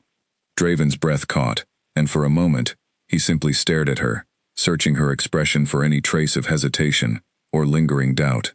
Finding none, only steady, genuine conviction, he felt something in his chest loosen entirely, a tension he had carried since the council's ultimatum finally releasing into pure, unfiltered joy. "Are you certain?" he asked, needing to hear the confirmation clearly, wanting no ambiguity in a decision this significant. "I need you to know, truly know, that this choice belongs entirely to you, free from any pressure I might have, unintentionally placed upon you, through everything we have faced together." Lyra nodded, and this time, her voice came through clear and strong, carrying none of the roughness that had characterized her earlier attempts at speech. "I am certain. I choose you, Draven. I choose this bond, freely and completely, because I trust you with everything I am, everything I have survived, and everything I hope to become alongside you." Draven closed the distance between them, cupping her face gently in his hands, his eyes bright with emotion he made no effort to hide. "Then I will make certain that our claiming ceremony reflects the significance of this choice," he said softly, "before the full council, before the entire kingdom if you wish it, so that everyone understands that you have claimed this bond as fully and as freely as I claimed it, that first night in the auction hall." Lyra smiled, genuine and unguarded, and leaned forward to press a soft kiss against his lips, sealing their decision with a tenderness that spoke more clearly than any words could have managed. Outside the library windows, the last light of evening faded into the gentle darkness of night, and within those walls, two people who had found each other through the strangest and most unlikely of circumstances, prepared themselves for the next significant chapter of a bond that had already proven strong enough to weather political pressure, violent attack, and years of accumulated pain. Word of their decision spread quickly through the stronghold, and preparations for the formal claiming ceremony began almost immediately, the household staff throwing themselves into the task with obvious enthusiasm, eager to celebrate a bond that had, over these past months, come to represent something the entire kingdom had grown to admire. Elder Vasha, informed of the news, arrived personally to offer her congratulations, her earlier skepticism having long since given way to genuine warmth toward the woman who had brought such profound change to their king. "I will admit," Vasha said, watching Lyra with an expression that held real affection now, rather than the cautious calculation of their first meeting, "I did not expect to feel such genuine happiness about this bond when Draven first announced his intentions. But you have proven yourself worthy of this throne many times over, Lyra, through strength and grace that I have rarely witnessed in all my years of service to this kingdom." Lyra, still growing more comfortable with her recovering voice, offered a heartfelt thank you, genuinely moved by the elder's changed perspective. As preparations continued around her, gowns being fitted, ceremonial arrangements being finalized, messages being sent to allied packs inviting their presence at the upcoming ceremony, Lyra found herself reflecting on the remarkable journey that had brought her to this moment. From the cold marble of an auction platform, to the warm, welcoming halls of Volcarn, from forced silence to a voice reclaimed through fierce, protective love. From a broken, frightened Omega, believing herself unworthy of care, to a woman preparing to claim her place as queen beside a king who had proven, time and again, that her worth had never been diminished by anything done to her. The greatest trials still lay ahead, she knew, with Kael's ambitions remaining unresolved despite this significant step forward. But for the first time since that terrible night, when Bastion had stolen her voice and her sense of safety, Lyra felt genuinely, thoroughly ready to face whatever challenges the future might bring, secure in the knowledge that she would face them not alone, but alongside a partner who had earned every ounce of the trust and love she now offered him, freely and completely. The day of the claiming ceremony arrived beneath a sky so clear and blue that even the oldest members of the household staff remarked they could not remember a more perfect morning in all their years at Volcarn.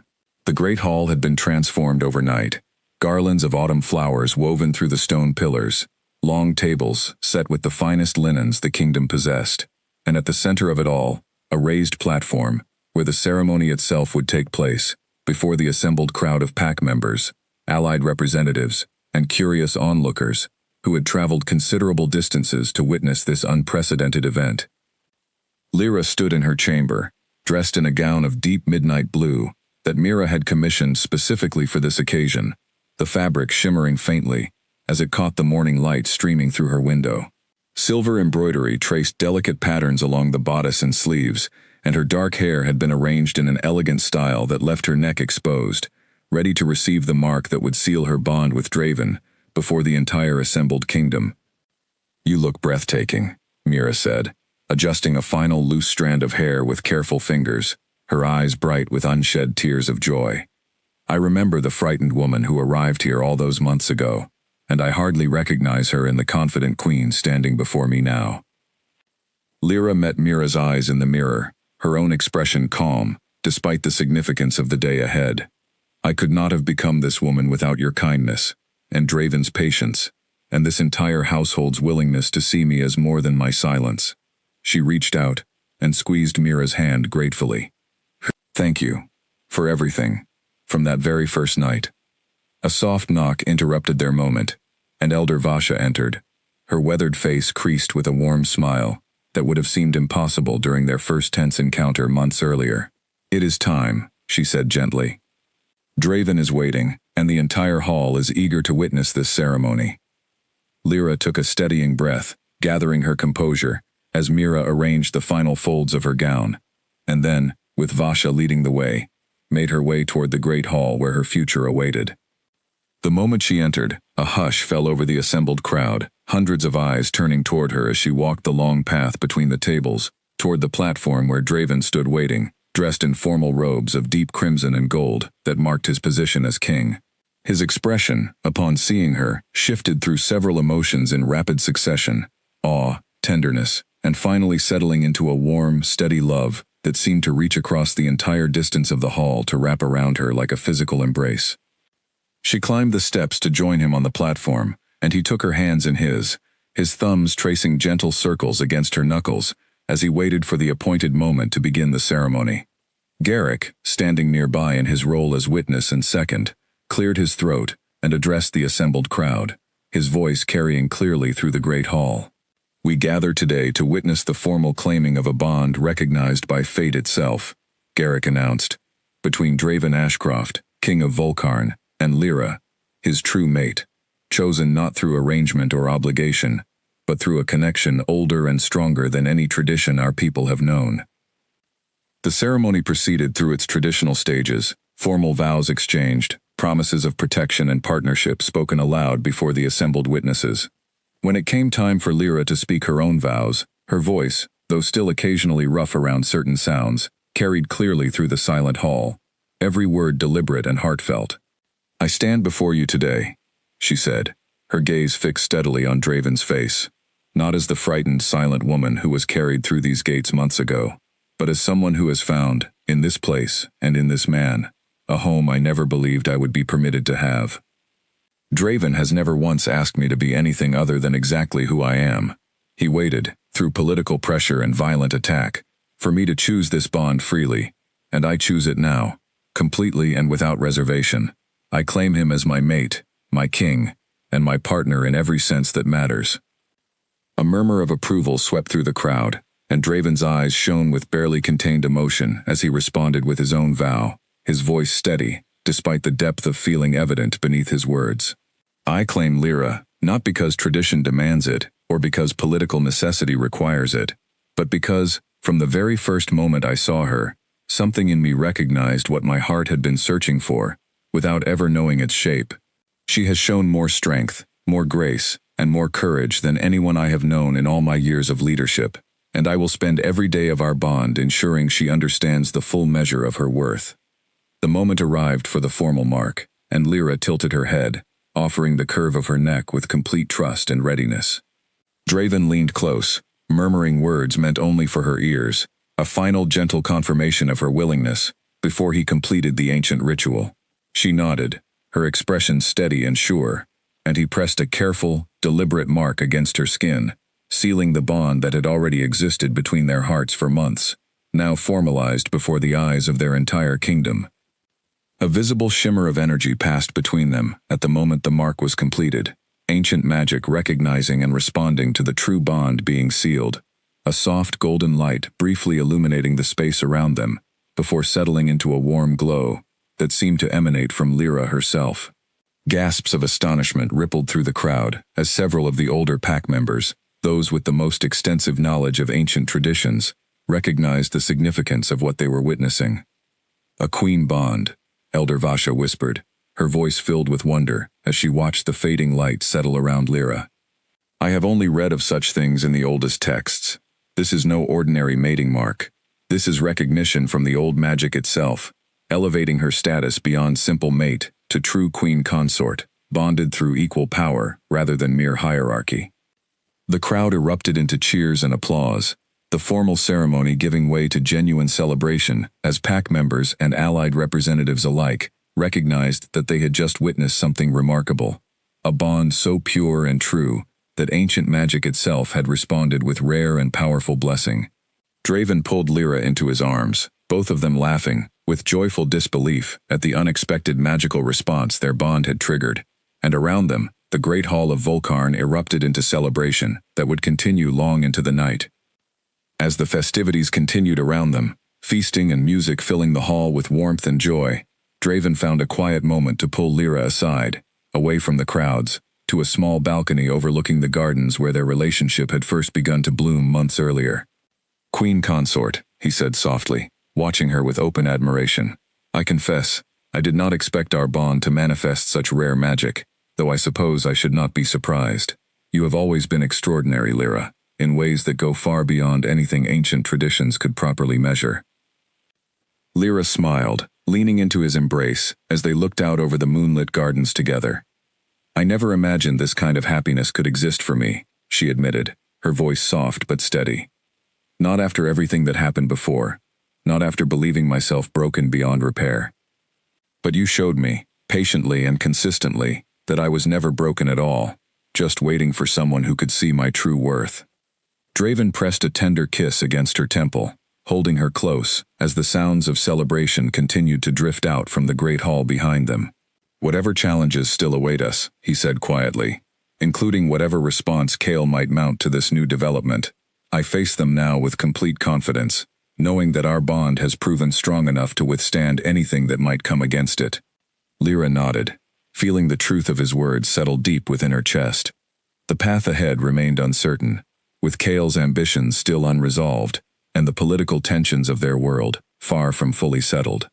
But standing here, bonded fully and truly, to the man who had rescued her from an auction block, and had spent every day since proving the depth of his devotion, Lyra felt more prepared than ever to face whatever trials still awaited them, secure in the knowledge that she faced them now not as a frightened, silent victim, but as a true queen, powerful and whole, standing beside the king, who had recognized her worth from the very first moment their hands had touched. News of the Queen Bond and the ancient magic that had blessed it spread quickly beyond Volcarn's borders, carried by the allied representatives who had witnessed the ceremony firsthand and could not help but share the remarkable story with their own packs upon returning home. Within weeks, the tale had reached every corner of the region, transforming the political narrative that Chaol had so carefully constructed around Draven's supposedly weakened throne. Where once whispers had painted Lyra as a liability, a silent omega unworthy of true queenship, those same voices now spoke of her with reverence, recognizing that ancient magic did not bestow such rare blessings on bonds built from weakness or political convenience. The Queen Bond, occurring perhaps once in several generations according to the oldest texts, represented a level of true compatibility and mutual devotion that could not be manufactured or faked, regardless of how skillfully Chaol attempted to frame the situation to his advantage. Chaol, receiving this news at his stronghold in the northern ridge, found his carefully built coalition of support beginning to crumble beneath him. Allied packs who had previously entertained his arguments about Volcarn's vulnerability now hesitated, unwilling to challenge a throne that had just received such a rare and powerful blessing from forces older than any political ambition. His messengers returned with increasingly reluctant responses, former supporters citing sudden concerns about honor and tradition that conveniently aligned with their unwillingness to oppose a Queen Bond, recognized by ancient magic itself. Faced with the collapse of his political strategy, Chaol made a desperate decision that would ultimately prove to be his final miscalculation. Rather than accepting defeat gracefully, he gathered what forces remained loyal to him and launched a direct assault on Volcarn, hoping that a decisive military victory might salvage what diplomatic maneuvering could no longer achieve. Draven's scouts detected the approaching force well before it reached Volcarn's borders, giving the kingdom ample time to prepare a defense that would prove far more comprehensive than the earlier failed infiltration attempt. Word of Chaol's approach spread quickly through the stronghold, and Lyra found herself, for the first time since her arrival, standing beside Draven in the war room as he coordinated preparations with Garrick and his senior commanders. "You do not have to be here for this," Draven told her gently, though he made no move to send her away, having learned over their months together that Lyra's strength deserved recognition rather than protective dismissal. "I want to understand," Lyra replied, her voice steady and clear. "I want to help in whatever way I can, Draven. I am your queen now, not simply someone to be protected while others fight on my behalf." Draven studied her for a long moment, pride evident in his expression, before nodding and pulling her closer to the strategic map spread across the table. "Then let me show you what we are planning," he said, and together, they worked alongside Garrick and the other commanders to finalize a defense that would meet Chaol's forces with overwhelming preparation, rather than the vulnerability he had hoped to exploit. The confrontation, when it finally arrived, proved far less costly than it might have been, thanks to Volcarn's thorough preparation and the significant advantage of defending familiar territory against an attacking force whose morale had already been weakened by months of crumbling political support. Draven's forces met Chaol's assault at the northern border, well before the invading army could reach the stronghold itself, and the battle that followed was decisive. Volcarn's superior preparation and defensive position quickly overwhelming Chaol's diminished coalition. Chaol himself was captured during the final stages of the confrontation, brought before Draven in chains that mirrored, in a way that felt deeply significant to Lyra when she learned of it, the very chains that had once bound her at the auction block. Standing before the assembled council to answer for his actions, Chaol found little sympathy among the very allies who had once considered supporting his ambitions, his reckless final assault having thoroughly destroyed whatever credibility his political arguments had once carried. The Greater Council, convened once more to address this final chapter of the conflict, stripped Chaol of his position and territory, redistributing the Northern Ridge's governance to a more stable and honorable leadership, while ensuring that Chaol himself would never again pose a threat to Volcarn's stability, or any other kingdom's peace. Draven, despite the very real grievances he carried against the man who had endangered his mate and his kingdom, argued for a measured justice rather than harsh vengeance, a decision that further cemented his reputation as a wise and fair ruler among the assembled representatives. "Mercy tempered with appropriate consequence," Draven explained to Lyra later, as they walked together through the gardens that had witnessed so much of their relationship's growth. It would have been easy to demand harsher punishment, but I did not want our reign to be remembered for cruelty, even towards someone who caused us genuine harm. Chaol will spend his remaining years reflecting on his choices, stripped of the power he so desperately craved, and that consequence feels more meaningful than anything crueler I might have demanded.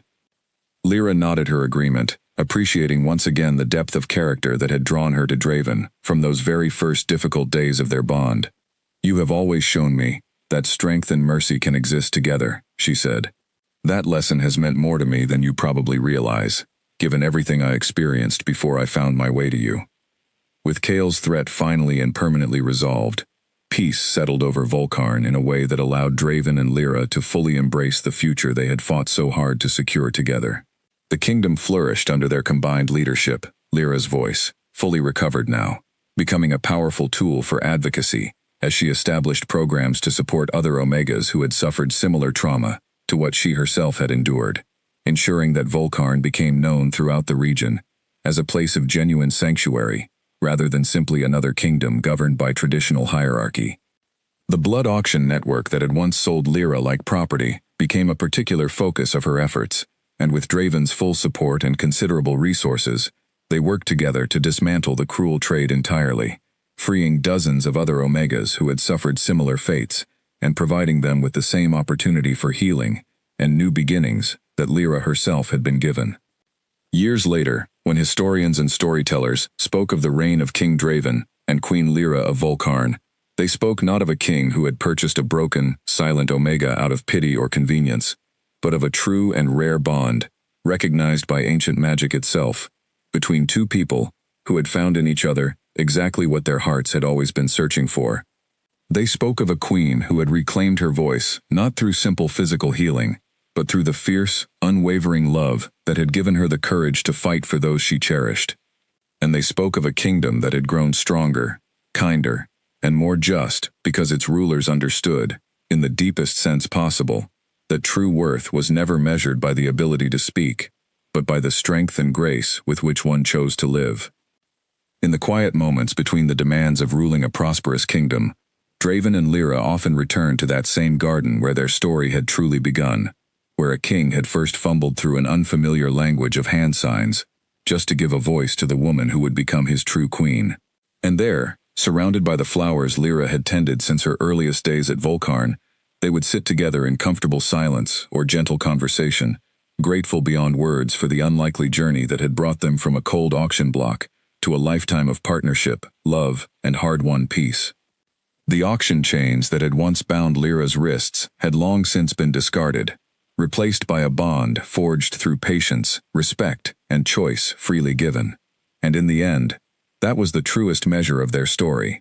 Not a tale of a king who had acquired a mute Omega through a transaction of gold, but a story of two people who had found, against every improbable odds, exactly where they belonged.